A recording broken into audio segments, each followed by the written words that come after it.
Sénégal, bonjour, Ndeketeyo.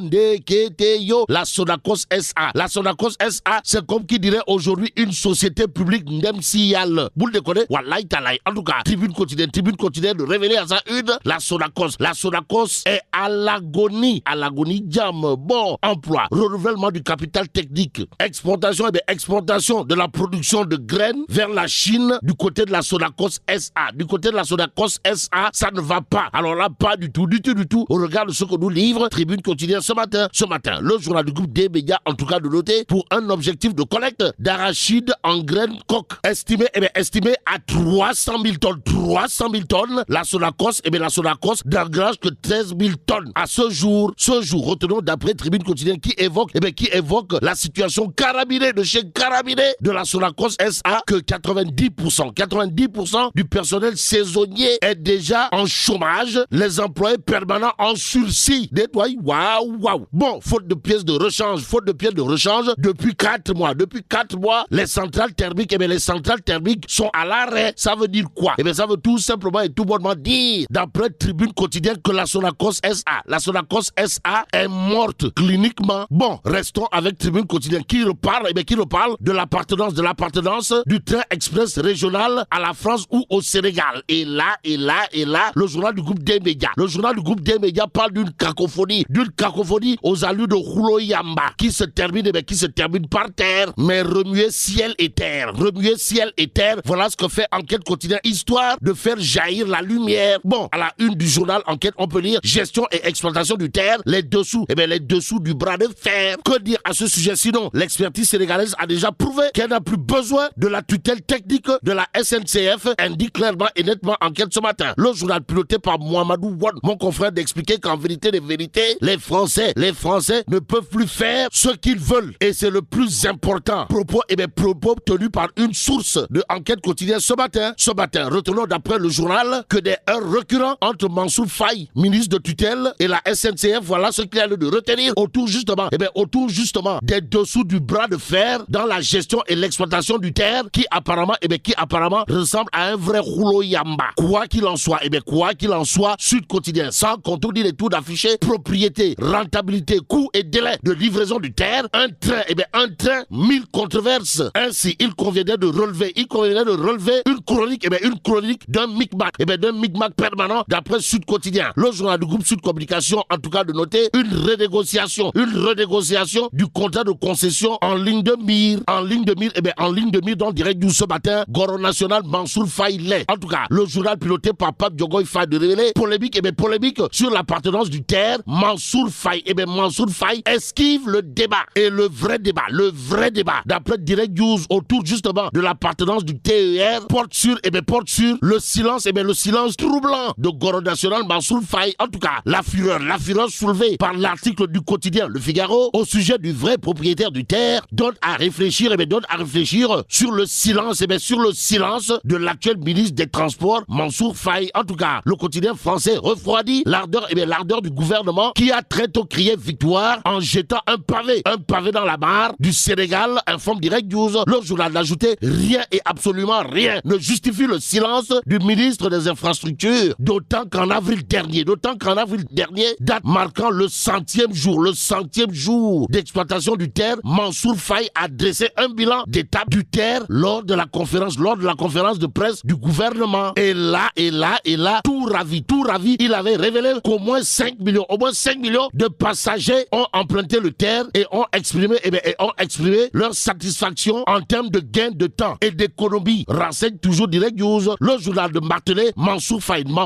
n'est évidemment pas le ministre de l'Intérieur, mais il semble avoir fait du conseil de Christian Bonnet, ancien ministre de l'Intérieur français, son viatique, à savoir s'efforcer de tout savoir et savoir tout faire de ce que l'on sait. Et tout ce que Tribune sait porte évidemment sur le rapport de la Cour des comptes. Et là, le journal du groupe des médias, sans contour ni détour, de nous renseigner que celui qui est sommé de réagir, Raking Tak Taf Taf et Johnny, pour ne pas dire Souket Mouket, pour mettre un terme à l'impunité des délinquants financiers et entre autres voleurs de la République présumés, c'est Macky Sall.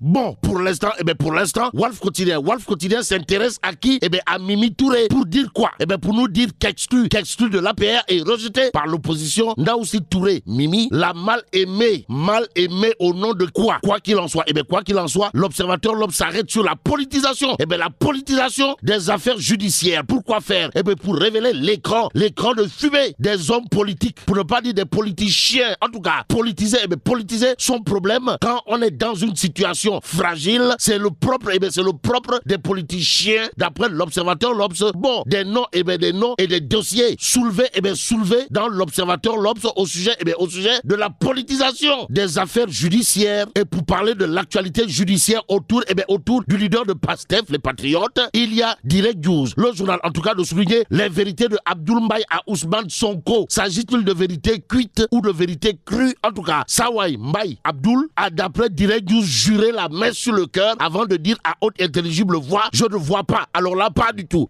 Comment il est possible à un citoyen de refuser catégoriquement d'aller répondre à la justice? Bon, en attendant la réponse de Ousmane Sonko, puisqu'il est dit tout fort, restons avec Direct News qui, au chapitre des tensions politiques, de nous renseigner du message fort ou le fort message de Thierno Madani Tall. Et sur ce point, Besbi le jour de révéler également que l'archevêque de Dakar embouche la même trompette. En tout cas, message de Monseigneur, c'est le titre de Besbi le jour. Ce jour, le journal d'indiquer que selon l'archevêque de Dakar, ce qui s'est passé à l'Assemblée nationale était vraiment lamentable de chez lamentable. Bon, il faut un retour à l'orthodoxie, a tenu à dire l'archevêque de Dakar, nous livre clairement et nettement Besbi le jour. Ce jour, le journal de révéler Monseigneur Benjamin Ndiaye, puisque c'est de lui qu'il s'agit, annonce avoir invité le pape François au Sénégal, aux Sénégalaises et aux Sénégalais. Monseigneur Benjamin Ndiaye a salué la pluralité religieuse dans le groupe immédiat, renseigne également Besbi le jour. Ce jour, source A, sans nous renseigner que ça sent le nef dans le tchaya de mon confrère Cheikh Yérim Seck. En tout cas, le journal piloté par Daouda Tcham, mon confrère, de révéler que Ndeketeyo Yérim devant la barre. Vous le déconnez? Wallahi Talaï, il s'agit de quoi?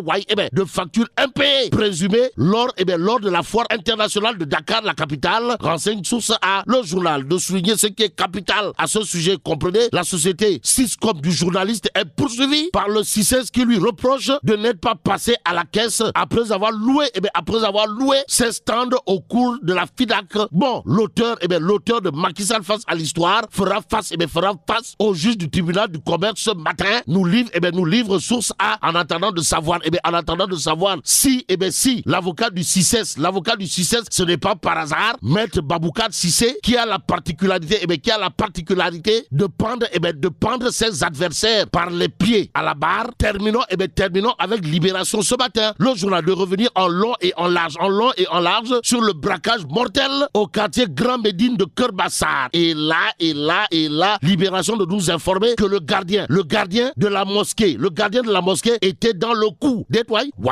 Bon, absent de son poste situé à quelques mètres du lieu du crime le soir des faits. Le gardien de la mosquée s'était déclaré malade le lendemain. Que retenir d'autre sinon 16 munitions de 5,56 mm et 2 gilets phosphorescents comme ceux que portaient les malfaiteurs trouvés dans sa chambre lors d'une perquisition d'après Libération. Le journal de renseigner 5 autres membres du gang arrêtés dans un bar à Kermousse. Bon, braquage mortel au quartier Grand Médine de Kerbassar. Le gardien de la mosquée était dans le coup, comme nous l'apprend Libération ce matin. Mais la tidong de Allah. Bon, vive le Sénégal.